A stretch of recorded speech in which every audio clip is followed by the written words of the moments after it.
In this video, we're going to show you how to remove and replace a radiator in a 4.9 manual transmission F-150. Disconnect the negative battery, and this is a 5/16 wrench or an 8mm. You can use a socket.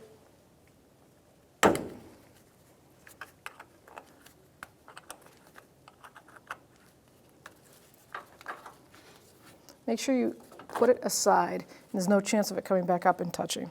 Now we're going to drain the radiator, and the drain is on the driver's side, bottom part of the radiator. I use a pair of pliers sometimes because I'm just not strong enough to turn the connector here.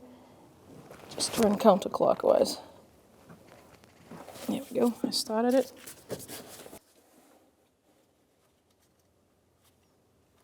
And just turn it so you see the coolant start to come out.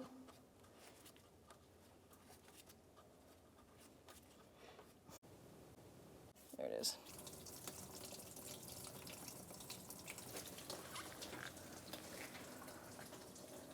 So now we're going to dismount the fan with our pneumatic tool that does a fan clutch. But I noticed on this particular model that you can't, maybe you can get a good view of this. See how tight those bolts are? I can't get my pneumatic tool in there to grab. So I'm going to take one bolt off, and this is the one I'm going to pick, and I'm half-inch or 13mm wrench with a pry bar, and I'm going to break this bolt free so that I can get my pneumatic tool in there, and I can take this right off. Much easier than fighting with it.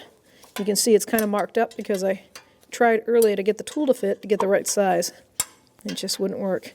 So I guarantee you this is it. Now on this particular model, it is a right threaded fan clutch. So that means to put this fan clutch back on that water pump, I'm going clockwise. So to loosen it, I have to go counterclockwise. That's really nice of them to word that. Most of them nowadays don't have that under the hood. I'm just taking this bolt out so I can get my tool in there. And there we go. So now I gave myself a nice opening for that tool to slide right in there. Oh, there it is. Broke free. I had to take a couple of extra bolts out just to really get a good cut on there. I left one bolt in, as you can see. Easy. It's well worth it. And now just spin the fan clutch off that water pump counterclockwise, and it's going to go right into this fan shroud. So prior to that, I'm going to prep this, get it ready, so when the fan's ready to come out, I can bring it all out. It's not in my way. All right, so like I said, I'm going to get this fan shroud ready to pull right out with the fan itself. So I'm going to take the radiator cap off, set that aside, so that I can access my little clamp over here holding this overflow hose. Oh, that's broken. I'll end up having to replace that. Just wiggle that clamp right off. There we go. So pull the overflow hose off, take it out of the shroud, and as you can see, it has a little port over here. So the clamp is broken anyways. As you can see, it's missing a finger. I'm going to discard that. So I'm going to replace it, so now I can pull this straight through. Now make sure you don't let it dangle down, because gravity will do its job and it will drain that coolant reservoir. So leave it above it, you should be all set.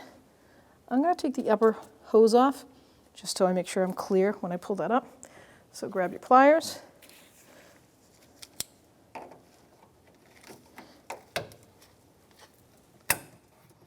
Bring it aside. And let's get that right off. That's exactly where my bucket is, so right into the bucket. All right, so now we're going to get a couple of wrenches and we're going to take these off. Let's see. Half-inch on this side, so as you can see, these have been replaced. So I would love to tell you the exact size, but I have metric and standard combinations on this, so I can't help you with that one. Factory-wise, well, I guess you can have a 13.5 on either side. That'll work. So I'm putting 1/2 inch and 1/2 inch.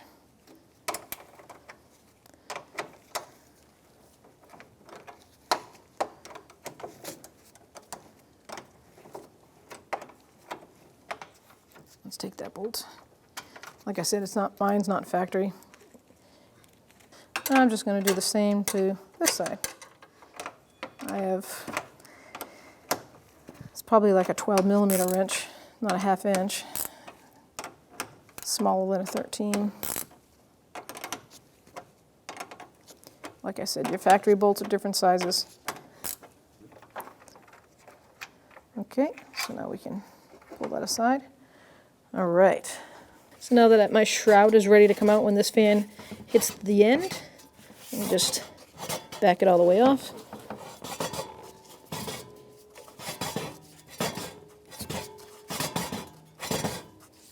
Make sure you don't let it fall, just like that. Grab it before it damages the radiator.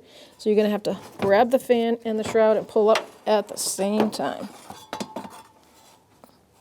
So now I'm going to remove the lower radiator hose. I have my special pliers on there. I'm going to squeeze that clamp. Wiggle it off. And now I can just grab it. Sometimes it doesn't hurt if you take a flat screwdriver or a flat pry bar. Just give it a little help.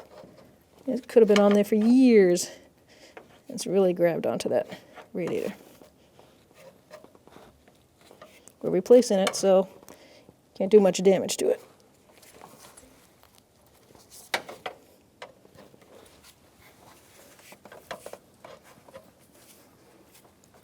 So I forced the clamp off, so now the hose hopefully can freely fall off. And there we go.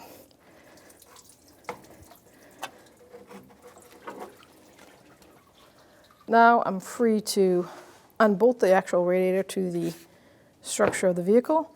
I have 2 mounting bolts, that's it on the top. And the head of mine is 3/8 or 10mm. 3/8 being the standard.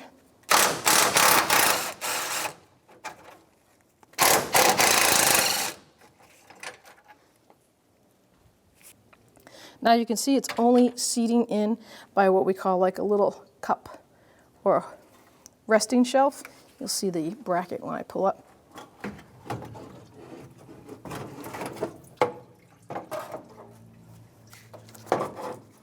I try to drain it into the bucket, less mess. So now we have our new radiator and the old one, and we have to transfer over the mounting bushings. It's pretty simple. It's a metal little washer with like a tube in it, and you're going to take a screwdriver and just pop it out from the front or from this side. And that's what it looks like. That's how easy it just pushes in. Just stops the bolt from squeezing the bushing too much. And then you're just going to take that bushing and fold it and put it like that. And then you can pull it from the other side. There you go. So now I'm going to replace it on the same one, on the new one.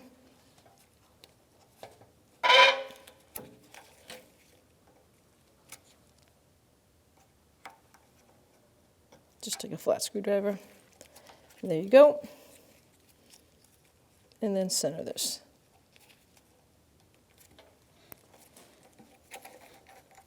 Sometimes you just need to seat it.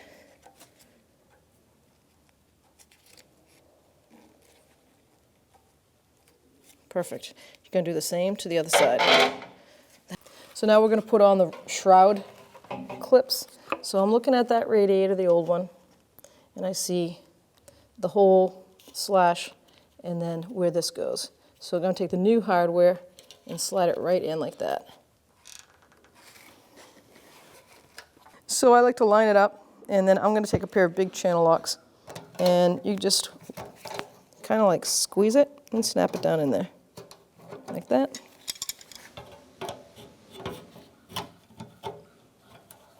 Now you can get that screwdriver. Now with the screwdriver, now you can really slide it down in there. Just a little bit of a struggle, and that's all easy. So you're going to do it to the other side, and then we'll be ready to install it.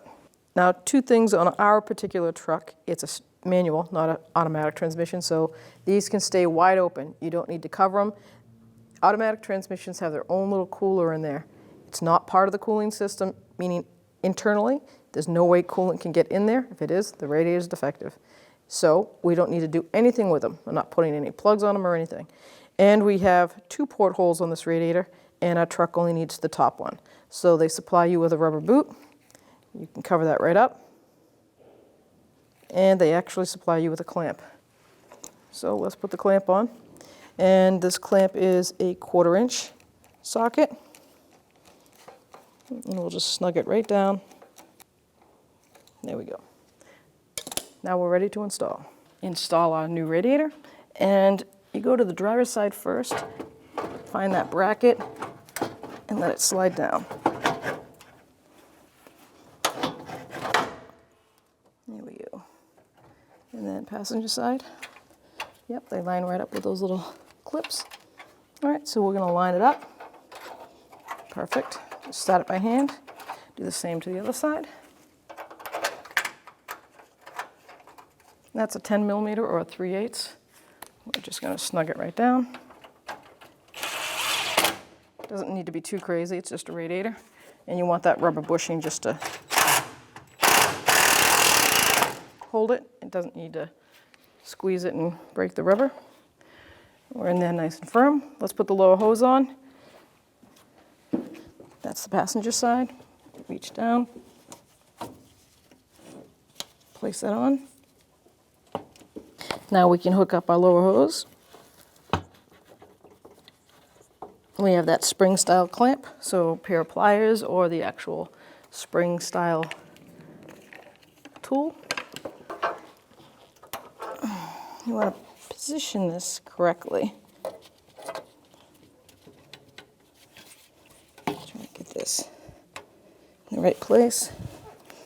Make sure that hose is seated right up against that radiator.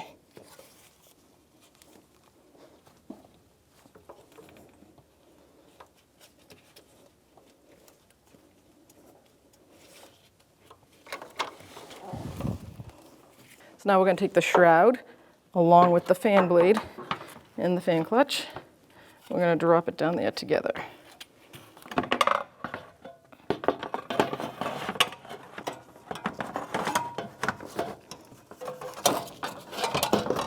You're going to line up the shroud on the bottom with those 2 clips that you installed earlier. And then we are going to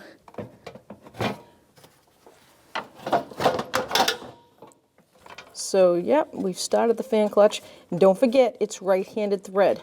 So that means you go righty to tighten it. Not all fan clutches are like that. That was nice of them to actually put this on the shroud. So I got it started, and now I'm going to put my shroud, put the clips on the bottom, line those up. So now that the fan's in, and put those bottom clips in the shroud, line it up and find out which hole you're going to use, because they give you these clips. It's kind of like what I was talking about earlier. You're going to line that right up, clip it in, and now we can do the same to the other side, and now we can line it up and start the bolt.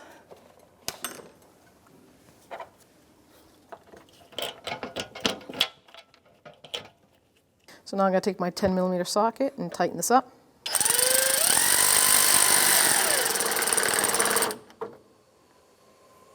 I'm going to put the upper radiator hose on before I go too far.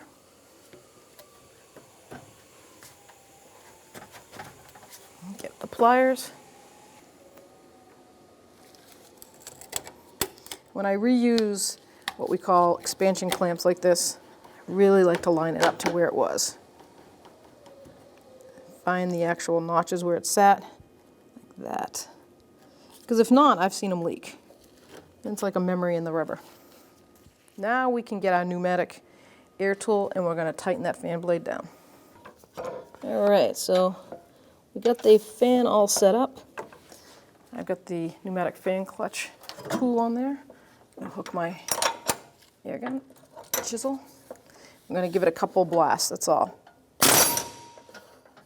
I'm going to reposition it.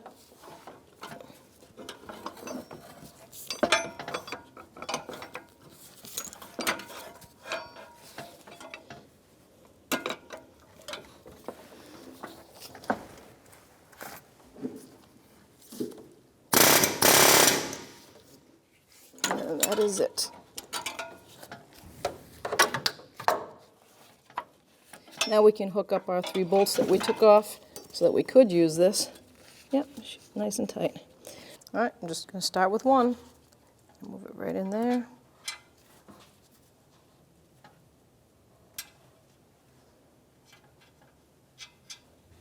Yeah, it's going to just take 2 perseverance to get that going. I'm definitely going to tighten it up by hand. I'll put the other 2 on, then nice long pry bar, and I'll tighten it down with a wrench.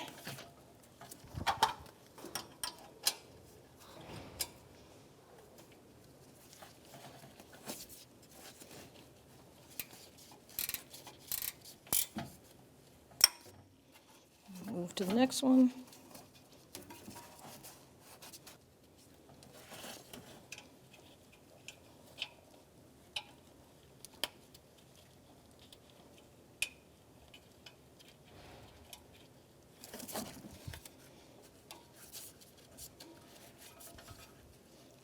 Last one.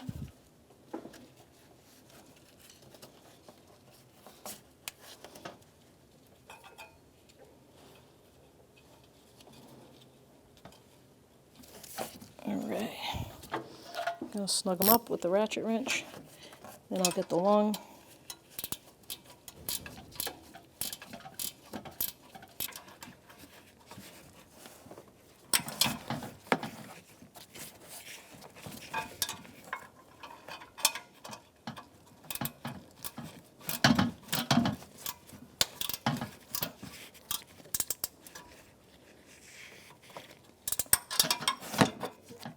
So now I got my long pry bar holding it still, and I got my 1/2-inch wrench on there. It's a nice long one because they want the torque to be 12 to 17 foot-pounds.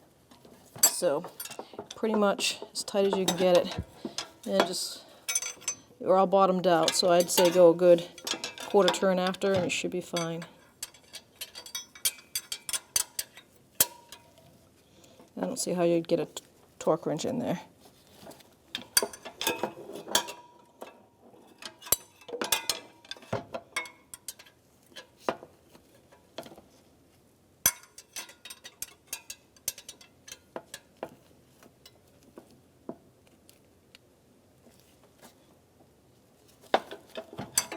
And just double check the last one.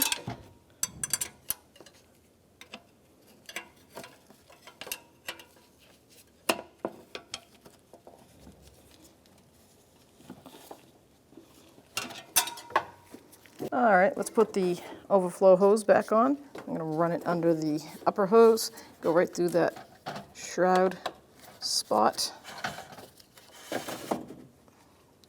and then clip it right on. It goes right here. Nice little holding marks. And what I'm going to do is, the clamp was broken, but I'm going to use a plastic tie because it's not that severe, and this will tighten it pretty good and we won't have to worry about it.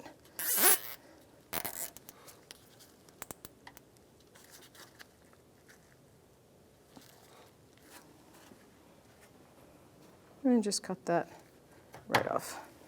So now that I just got my coolant funnel hooked up, I'm going to add my coolant and I'm going to pour that in. Now this is a concentrate, that's why it looks so colorful, but this radiator here probably takes close to 2.5 gallons. So I'm going to pull this whole gallon in halfway, and then I'm going to go fill this concentrate with water, and then I'll add water again.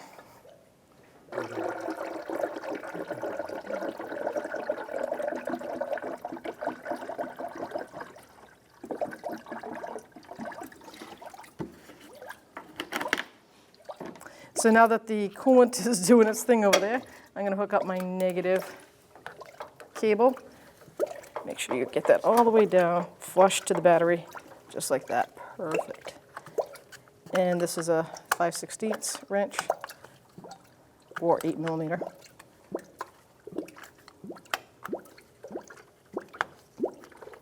You want to make sure that it's tight and that you can't spin the terminal. So now that I have all my coolant filled up, I'm going to run this truck for about 40 minutes, make sure it reaches full temperature, make sure there's heat coming out of the ducts, everything's good, gauge is perfect, and there's no more air bubbles coming out. Then I'm going to shut it down, let it cool down a little bit, take this system off, and I'm going to put the cap on, and you'll be good to go. When only the best will do, demand TRQ. The only company that lets you view before you do. TRQ is committed to offering the highest quality aftermarket auto parts that are engineered for peace of mind. Thanks for using and viewing with TRQ.